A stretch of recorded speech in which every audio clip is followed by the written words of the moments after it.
ہم نے تھوڑا سا اس گفتگو کو چاہ رہے تھے کہ ایک تو یوم پاکستان کے حوالے سے بھی رکھیں اور ہمارے پروگرام میں یوم پاکستان کا آپ سب کا پیغام بھی شامل ہوگا. لیکن اف وی اسٹارٹ وتھ کہ اب آپ کی جو ٹرانزیشن رہی وہ پی ٹی وی کے دور میں وہ زبردست شوز جو آج بھی لوگ بہت دیکھتے ہیں تو بڑا پسند کیا جاتا ہے, پھر آپ کا مارننگ شو بھی معروف ترین شوز میں شامل ہے آج تک, آپ کی ایکٹنگ بھی, اور دین یور ٹرانزیشنز ٹورڈز ڈیجیٹل. لوگ پاکستان کے ایک ہی طرح کے رجحانات رکھتے ہیں ان تمام پلیٹ فارمز کے حوالے سے, یا آپ کو بالکل مختلف رویے نظر آتے ہیں آن لائن اور ٹی وی پر جو فیڈ بیک آتا تھا اس میں؟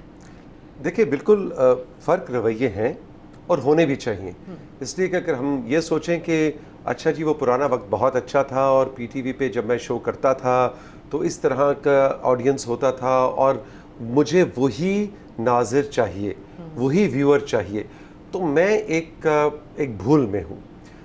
جس طرح سے ٹیکنالوجی نے ایوالو کیا ہے اسی طرح سے مجھے بھی ایوالو کرنا ہے, مجھے یعنی کہ ہر اینکر کو, ہر اداکار کو. تو اگر وہ آپ ایوالو نہیں کرتے تو پھر آپ اس دھول میں, اس گرد میں گم ہو جاتے ہیں. وہ کرنا بہت ضروری ہے. تو اس لیے اگر آپ یہ سوال کریں کہ جی وہ ویور کیسا تھا اور آج کا ویور کیسا ہے, بھائی وہ ویور ویسا ہی تھا جیسا اس زمانے میں اشفاق احمد کے اور بانو قدسیہ کے ڈراموں کا ناظر ہوا کرتا تھا, اور آج کا ناظر بالکل وہی ہے جو آج کل کے ہم TV, A R Y, Geo کے ڈراموں کا ناظر ہے.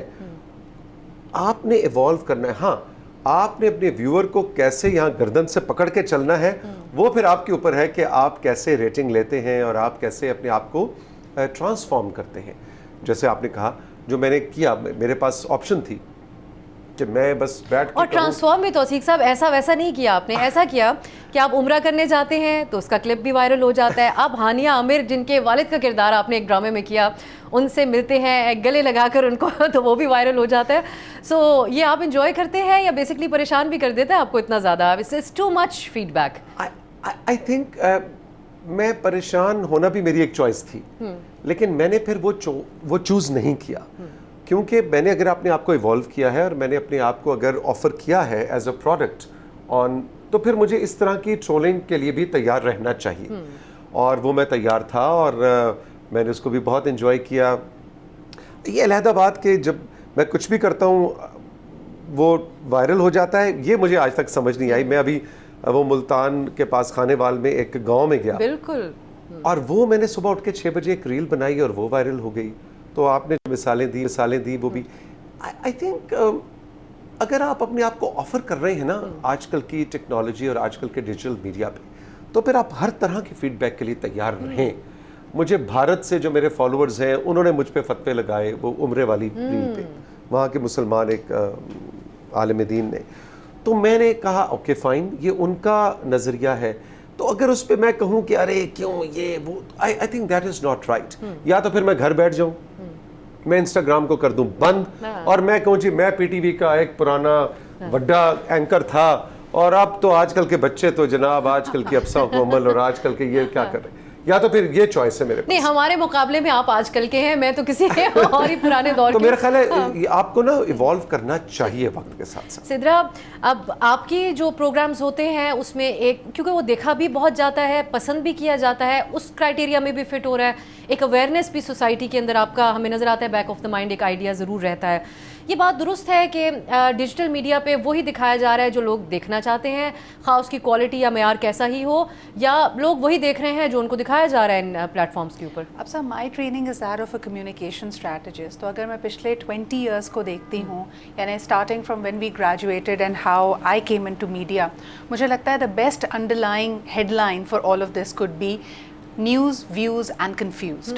A lot of people will bring news to you, لیکن ساتھ ہی ساتھ ہمارے جو opinions ہیں وہ ایسا لگتا ہے کہ آدھے کچے پکے ہیں. ہم کسی بھی چیز پہ ریئیکٹ کرتے ہیں rather than responding to it. I mean جہاں ہم انڈین میڈیا کا بہت مذاق اڑاتے ہیں, مجھے اچھا لگتا ہے جب میں ان کی اسپورٹس کامنٹری دیکھتی ہوں. آپ دیکھیں کہ جب ان کی ٹیم جیتتی ہے یا ان کے اسپورٹس جرنلسٹ کسی بھی ہمارے میچ کا اگر ریویو کرتے ہیں, they actually talk about our performance, they talk about the strategy. ہمارے یہاں جو تنقید ہو رہی ہوتی ہے ہر چیز کو آپ ہنسی مذاق میں یا پھر میمز میں اڑا رہے ہوتے ہیں. So there is a lack of seriousness that we can't brush over.